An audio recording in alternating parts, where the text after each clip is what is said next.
Okay, so we're going to be talking about social APIs and how they're important and some of the risks and some of the advantages and really what's going on in the whole world of APIs at the moment. And we've got a great panel, so probably the easiest thing to do is if you all introduce yourselves and say where you're from and very briefly why you're up on this stage talking about APIs. So, okay.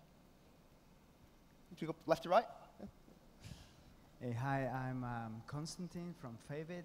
We're based just south from here in Sofia, Bulgaria. We crawl large amount of data through the Twitter and Facebook APIs, and from RSS, do smart things around it with this data to provide the interest-centric experience, content experience to everyone. Hello, I'm George Lemnaru from Republic. And Republic is one game that provides different reality where you can go and together with other people you can help Romania or whatever country you are in terms of society, economy, and even in a geopolitical way. Hello, my name is George Petre, and I'm product manager for social media security at Bitdefender. We at Bitdefender are developing a unique security solution for Facebook and Twitter. Hi, I'm definitely. I'm Max Niederhofer. I'm 33 years old. I live in the UK, and I ran a company called Corley. Okay, cool. So we've got lots of different things to get through here, and so I suppose first of all, I mean, what is the state of APIs at the moment? There was a time a few years ago where we started seeing a lot more social startups offering APIs, a lot more businesses starting to be built on APIs. That's been going on for a good while now. So what are people's observations? Let's start with you. Let's start with you, Max. So what is the current state of the API world? What are some of the issues and the So I mean, I think APIs as a generally as something that is used widely by developers have had an enormous decade, right? So every web application really has an API now. There are a ton of mobile APIs. There are many different use cases. So it's great. In terms of the social APIs, I think we've seen over the last 24 months that there's a certain cycle where people launch an API, it's very open, Facebook platform, there was a ton of spam, big companies built on the back of user acquisition, and then over time, they figure out, well, actually this data is very relevant, it's very valuable to us, and they close this stuff down further and further. And so there's a real question in my mind whether you can actually build a company on the back of someone's platform, like a single platform. Recently speaking with the guys from Spark Capital in Boston, they said there are two types of companies. The ones that build something from the very beginning around the API, and some companies are actually launching the API with a hope to diversify the already struggling product that they have. So basically, we are struggling on the front end with our website, and then we're launching the API like emergency exit to eventually save the business. So this leads also to proliferation of APIs lately, to the extent that we also have something like a marketplace for APIs like Mashape, I think. So quite an interesting thing going on there. Okay. Any other thoughts? Should we move on? Okay. So, yeah, with all this data being used from other services built into something new, what about the issues around trust? I mean, I don't know, like there's been some, I saw something recently the other day suggesting that Clout, for example, violated UK data protection law. Whether that's true or not, I don't know. It was put out there as a possibility. So, I mean, what are the issues there, and how can developers get around that? I think that Facebook brings privacy issues to a new level, because if we are thinking at the classical threats, people are expecting when someone steals their data, their computer to move slower and slower. But currently, just allowing a Facebook application that may look very legit, like a game, allowing what it's called basic information, can lead all the data in a private cloud. And in a private cloud, nobody knows what's happening with the information. On the other hand, we have the geolocation issue. Like, for example, the Facebook chat enabled by default, tagging the current location of the user. So basically, if we don't change the default settings on mobile device for the new Facebook Messenger application, we will tag ourselves in the place where we are very exactly. Sorry, I missed that last bit. It's very hard to hear what everyone's saying. Well, currently, the current Facebook Messenger has an by default enabled feature that let everyone get tagged. So if you are texting with someone, that person, if you are not changing your privacy settings, will know where you are. And maybe you want to see that, but maybe you don't want to share by default this information. Yeah. Actually, well, we're kind of talking about this kind of area. So you're building security software for social media. How does that work? Well, it's somehow a paradigm because Facebook want to be social. Facebook want to let people open. Security software is usually restrictive. What we are trying to do is to find a way to build on a social API that it's somehow restrictive to action like delete or block or detection. We try to learn people what social threats are and how to avoid them. So I think that social media has a lot of security issues, especially related to privacy. And it's difficult to build on the current Facebook API a security solution to really protect it, but social also help users learn one from each other. So this is what we believe, that education is very important in social media. I think there are many security improvements that you can do, but at the end of the day, there's also a balance that you need to find, because if you're giving too much freedom within your API, at some point you won't be able to, you enter into those big problems. On the other hand, if you don't give enough, you won't have that emerging gameplay effect that in gaming we really like. And it's also the fact that for, I don't know, 0.1% or less than 1% of your users, the other 99% are affected by those security. So basically, it's a balance that you need to find. I would like to ask Max a question. I saw Facebook on the Quilly website.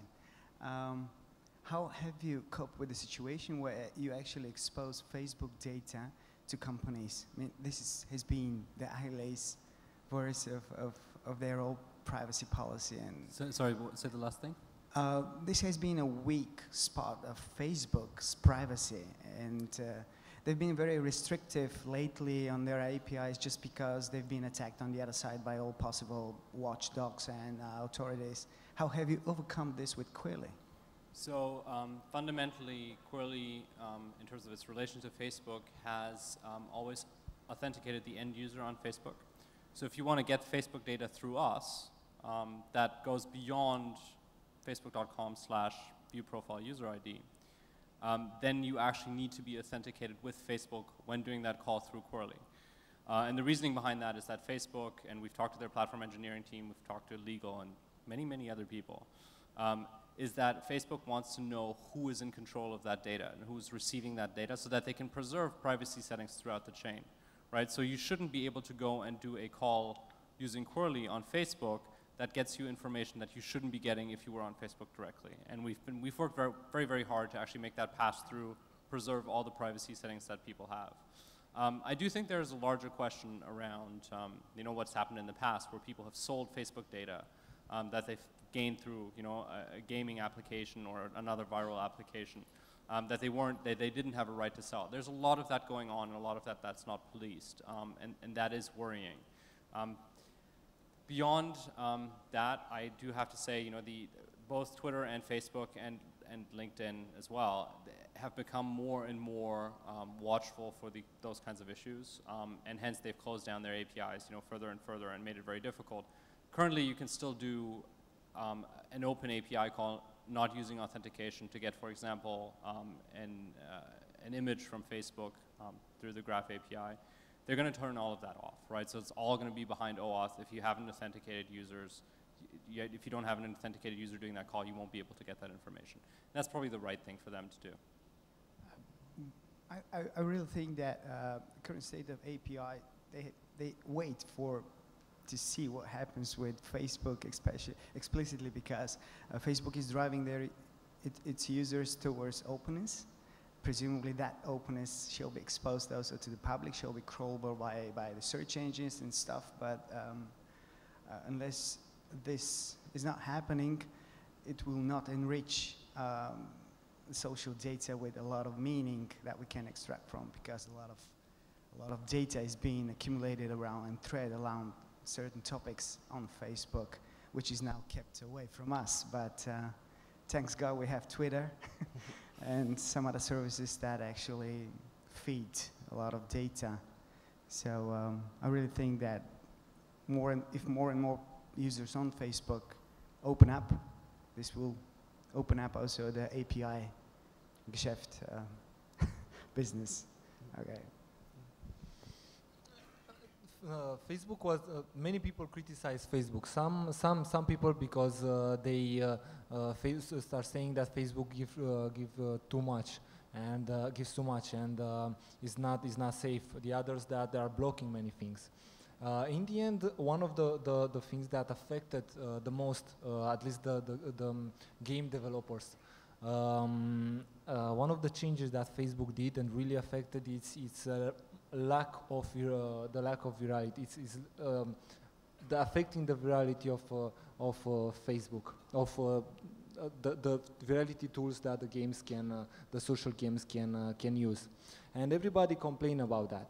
But in the end, what happened is that those game developers adapted and came up with really smart and more meaningful collaboration ways between their players. As for example, one good example is Top 11 that Branko. I mean, they basically the industry evolved. It's strange. The industry evolved because of this limitation. Right. It's very interesting how Facebook controlled the noise problem, because we have security issues and we also have applications that are spammy but are not necessarily illegal. So what I found very interesting is that a few months ago, I think it will be even a year, they retracted from the API the notification feature, and now they are reintroducing the notification issues. And it looks like they somehow grabbed the attention from application to the platform, and now they want to bring the attention back to the applications. So they made the new sticker and they reintroduced the possibility for developers to issue notification in the up part of the Facebook. But that's a real problem for, if you're building a company on top of someone else's API, you're completely beholden to whatever they arbitrarily decide to do. Is there any way that can, what can be done about that, really? I mean, how do developers protect themselves from their business being completely destroyed by the fact that suddenly no one knows about it because it doesn't show up in the feed? I mean, people built businesses before Facebook, and people will build businesses after Facebook. So I think the quote from Fred Wilson, and sorry about the profanity, is like, don't be a Facebook bitch, don't be a Twitter bitch, be your own bitch, right? So if you build a consumer web startup, you need to be your own platform. Like, there's no way around that. Facebook and Twitter are marketing channels.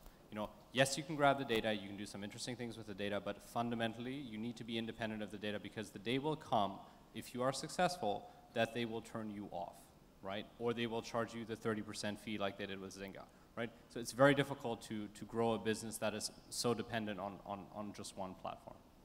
And flipping it around, what are some of the responsibilities then of the API holders, the people offering the APIs, people like Facebook, like Twitter, what are their responsibilities? What's best practice for them? Because Twitter, for example, really annoyed a lot of developers with some of their moves. Versioning. I'd really like a versioning system, like for all of these things. Facebook constantly breaks stuff, doesn't update their documentation. If they only had a versioning system and they would commit to backwards compatibility for like the last 12 months, this issue would be much smaller. And secondly, I mean, Twitter, from my perspective, really screwed things up, right? Because they came out and say, hey, do this, do this, do this. Everyone did it, and then they went back and said, actually, this is very important to us, and we didn't know that before. So I think from a developer's perspective, be sure that they actually have figured out their business model before you launch on their platform, or just be wary of them. I think from a platform's perspective, be sure that you tell your developer something that will last over time. Like, Windows never went and said, hey, actually now we're gonna build our own Photoshop. Well, they did with Lotus, right? So I think it's well said that you have to build something that's platform independent, but considering several facts, are we going to have favorable conditions for another platforms to emerge, to capture a lot of user attention, generate a lot of data, and become independent? I'm kind of, especially after the Groupon IPO, I really expect a sort of a bubble, so it's not going to happen according to my humble expectations. So a lot of developers are going to line up and be part of this distribution chain of data that originates on Twitter, Facebook, or Google, and LinkedIn for some time. And from that perspective, if you are like a value-added distributor with a lot of additional value, then people will come to you and browse Facebook or Twitter or whatever data from your browser. But if you don't provide additional value, doesn't matter with how many APIs you're connected with, you are very, very vulnerable. And okay, also probably the number of APIs that you have integrated would speak for your success, but in any case, you have to have a reason to exist under this sky, and this is the value that you provide to the users.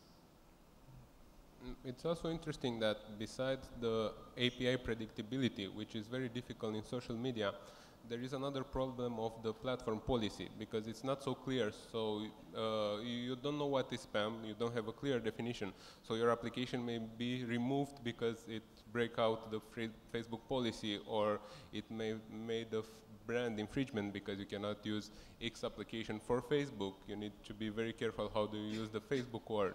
So I see very interesting the Google decision on Google Plus to implement, to interdict the contests on the corporate pages. And this is the key. How do you make marketing on Facebook without breaking the policy? Where is spam and where is marketing? And how do we, what's your opinion on that? Where do we go for that? How do we tackle that problem? Well, it depends on Facebook, and this is why a lot of legit application was banned, and after that Facebook come back and say this is okay, or there was discussion regarding how inappropriate it's a picture. Is it okay, or is it porn, or is it sexual content but it's not porn? This is something that is not very clear defined in platform policy, and everyone can be banned or can be allowed to make different things. And I've seen a lot of contests that are definitely breaking the Facebook policy, like click like if you want to get something, and they wasn't banned because they was too small to be detected. I think it also depends on you as the developer of that app, and because you can go towards the spamming idea, and that's one business model. That's the business, and many people thrive on this. Or you can use your common sense and use some empathy and think about the fact, like starting from I would be bothered by that, and asking the people around you, and continuing to repeating the same spamming techniques that other big other giants like Zingal were doing.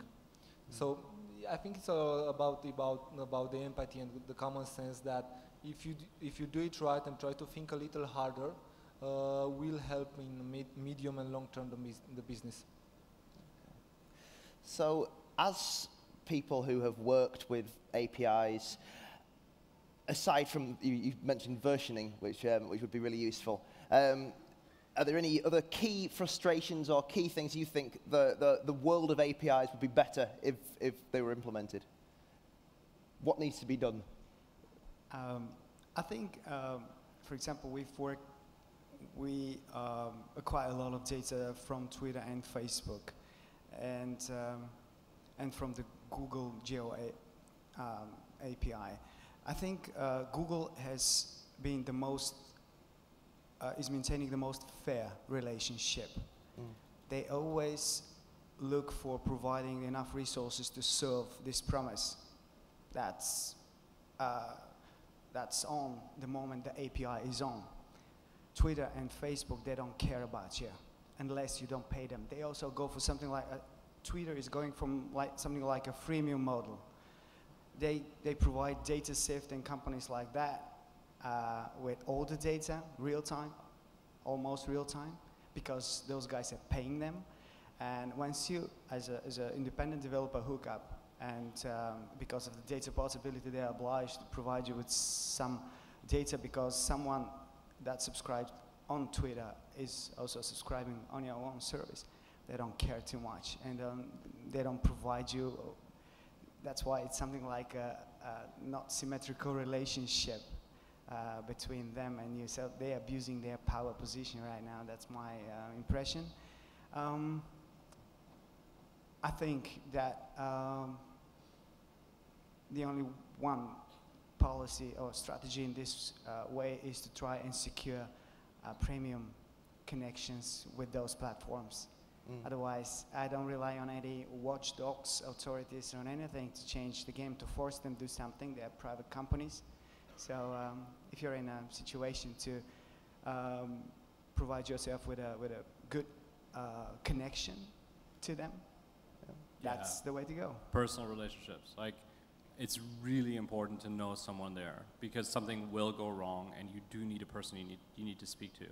And that is very valuable because especially if they're actually on the engineering team or the platform engineering team, they can be very helpful.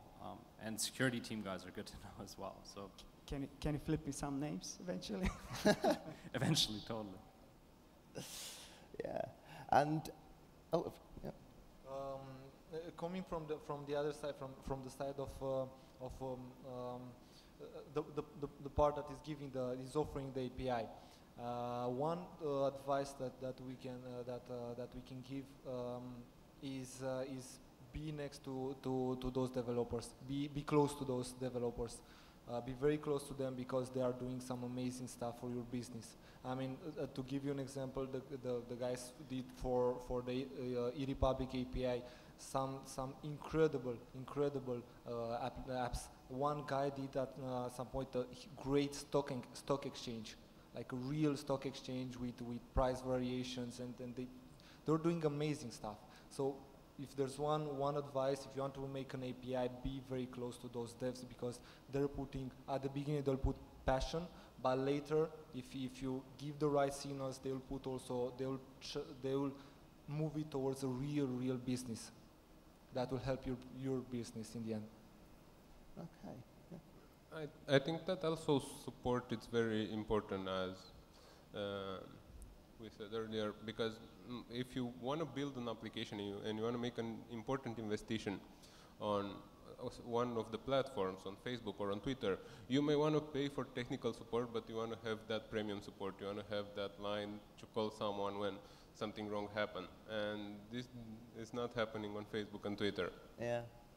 Okay. Well, we're just about out of time. Are there any questions?